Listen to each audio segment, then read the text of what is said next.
আমার জায়গাতে আমি বারবারই একটা কথা বলছি যে জেরিন হয়ে ওঠাতে যতটুকু আমার পরিশ্রম ছিল ঠিক ততটুকু শিয়াব ভাইয়ের পরিশ্রম ছিল। আমার এখনও মনে আছে আমি প্রথম দিনই বকা খেয়েছিলাম যেদিন আমি রিহার্সেলে গিয়েছিলাম এবং টানা 1 মাস রিহার্সেল হয়েছে। আমি আমার লাইফে কোনো ছবির জন্য মনে হয় এত প্রিপারেশন নিই না। রিহার্সেল টুকটাক হয়েছে, হয়তো শুটিংয়ে যাওয়ার আগে কিছুদিন ওই ক্যারেক্টার নিয়ে চিন্তা করা, ওই ক্যারেক্টারের গেটআপে এসে কথা বলা, ইভেন হ্যাঁ সুরঙ্গের সময় হয়েছে, কিন্তু টানা 1 মাস টাইম ধরা ছিল যে একদম 2টার মধ্যে চলে যেতে হবে, 2টা থেকে 9টা পর্যন্ত রিহার্সেল হবে। তো এইরকমভাবে প্রস্তুতি আমার লাইফে আমার আগে কোনো কন্টেন্টে নেওয়া হয়নি।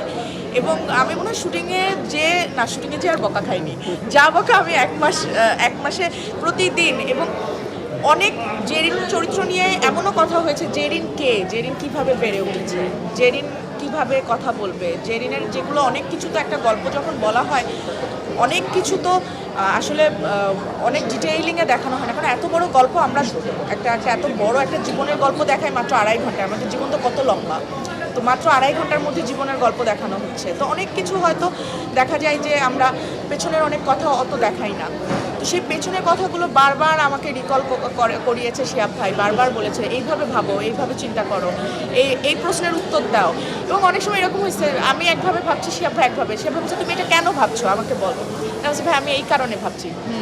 তো এই যে একজন শিক্ষক, একজন অভিভাবক, একজন পরিপক্ক পরিচালক, এটা না খুব জরুরি। হয়তো এটার কারণে জেরিনকে অন্য সব কাজের থেকে আলাদা লেগেছে এবং আমি আমার জায়গা থেকে চেষ্টা করেছি, বাকিটা তো দর্শক বলবে।